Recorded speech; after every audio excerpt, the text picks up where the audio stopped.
Hey guys, I'm sorry. I know it's been a long time. A lot of things happened these past couple weeks, and it hasn't really been good. Um, First things first, I'm actually pretty lucky to be alive. I think it was like 2 Fridays ago, I ended up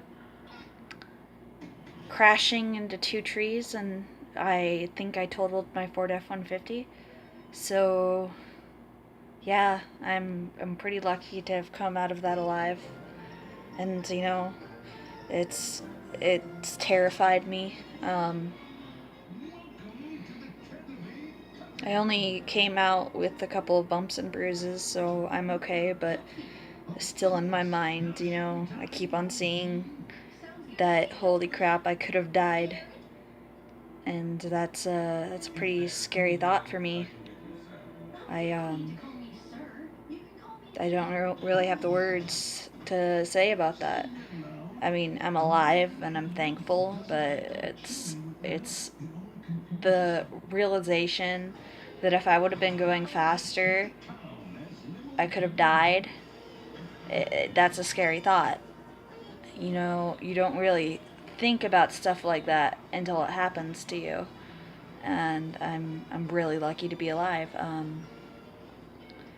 So I went to the hospital, and maybe in another video I'll explain more of what happened in the accident. But I really don't want to talk um, about exactly what happened because I feel like I might have like a breakdown.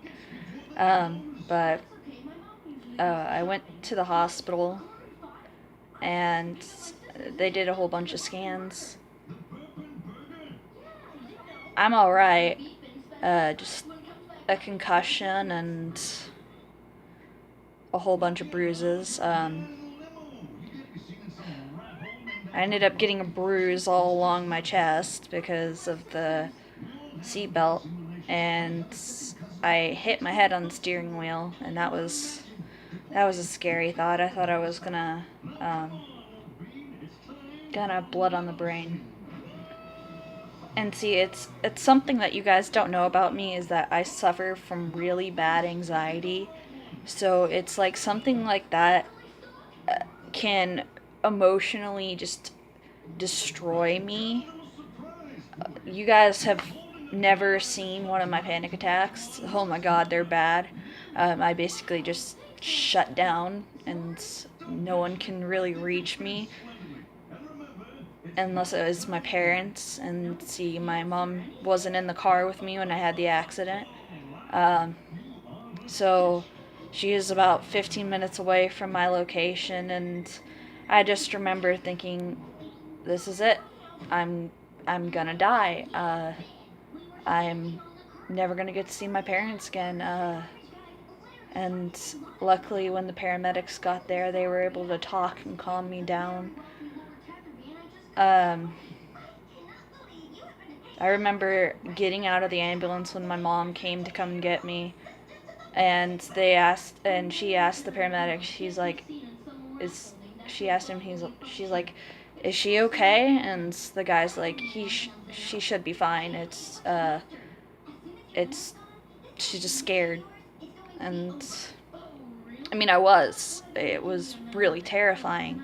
And when the paramedics first arrived on the scene, I didn't want to get out of my car because I remember my driving instructor telling me it was funny while the crash happened. I remember my driving instructor telling me, "You never get out of the car after a crash, especially when it's involving an on-moving thing. You stay put because if you have any injuries, you can make it worse for yourself." Um, yeah. So I stayed in the car, and I think it was a first responder came up to me and started asking me all these questions. And he said, "Do you want to go to the hospital today?" And I said, "Do you think I should?" And he said, "To be honest, you're sitting here and having a conversation with me, so normally I would say no, but considering you hit two trees, I'm gonna have to say yes. You should go to the hospital." And I said, well, okay, I just contacted my mom and she'll be here soon. I don't want to do anything until she gets here. Because actually, there's a couple of hospitals in my area, um, and the one that they were probably going to take me to has a really bad reputation with my family. They did a whole bunch of stuff with mom for her throat because she's been having a coughing problem for like the last 2 years, and they charged her a lot of money and they scammed her. And my mom didn't want me to go through that, so I told the guy, I said, okay, well, when the ambulance gets here, let me just wait until my mom is here, because I don't want to do anything without her.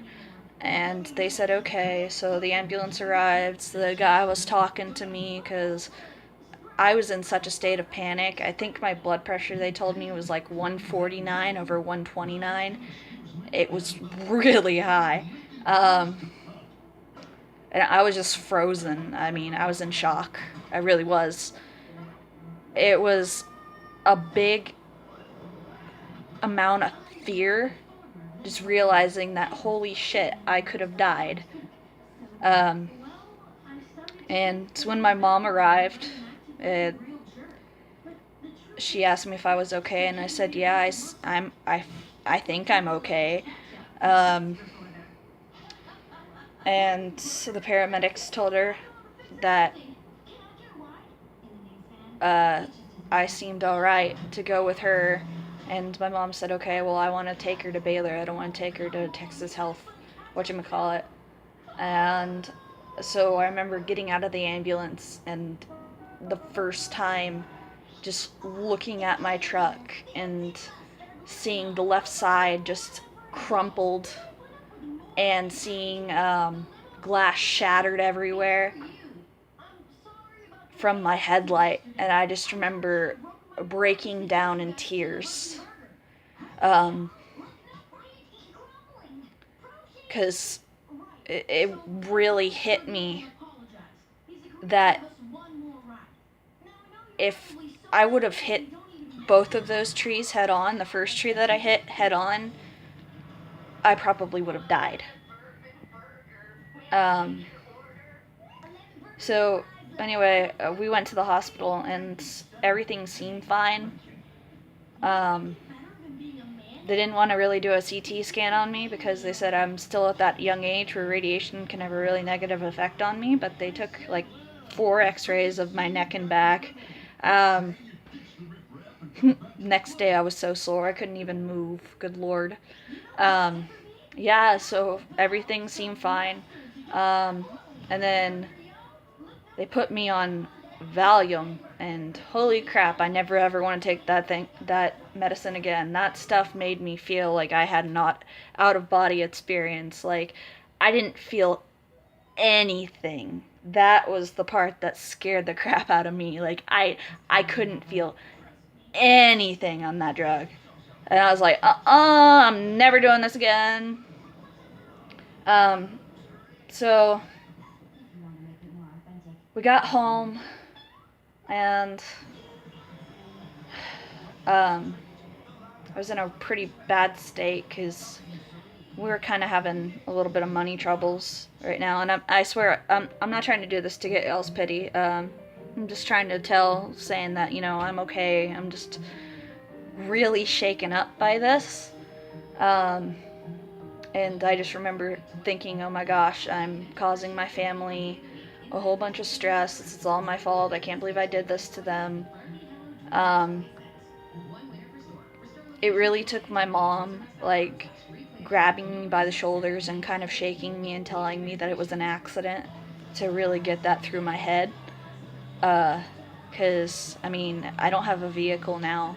I had to drop out of school for right now, which is really hard because I remember in my last video I told you guys I was so excited about doing it.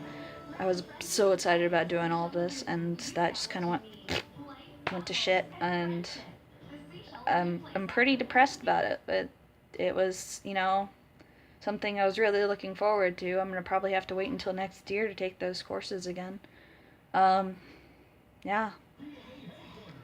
And I mean, you know, I'm home now, and then I'm upset about it. Um, 2 days after the incident, no, it was 3 days. No, it was 4 days, sorry. 4 days after the incident, I went back to my doctor, and I was feeling horrible, you guys. I have already had a shoulder injury in the past, and I'll explain more in another video. I couldn't turn my head. If I turned my head, I felt like a whole bunch of pain right through here. Um, so yeah, it wasn't really a fun experience for me. I mean, you guys are probably looking at me like, of course it wasn't a fun experience, Kim. It was a car crash. Yeah, it wasn't fun. And the doctor was like, do you realize you could have died? And I said, yes, I realize I could have died. That thought is not far from my head. Like, it's pretty much always in there that, holy crap, I could have died. Yeah. And I mean, I'm recovering slowly, but because of this concussion, I'm not going to get to ride for a couple of months.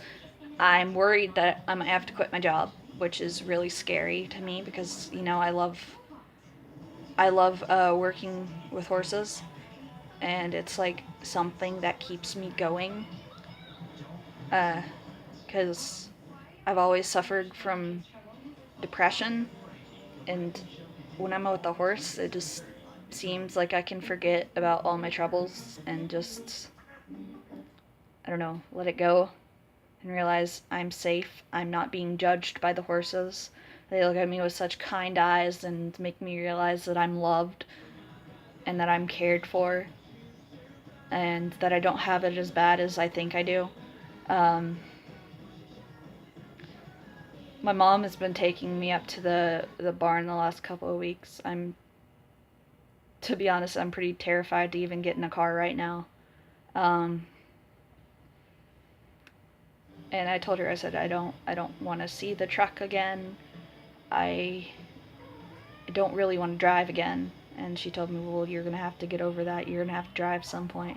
But for right now, the doctor doesn't want me operating any machinery or anything like that. So I'm probably just going to be hitching rides from my mother. And good Lord, my hair is doing weird things today. Yeah.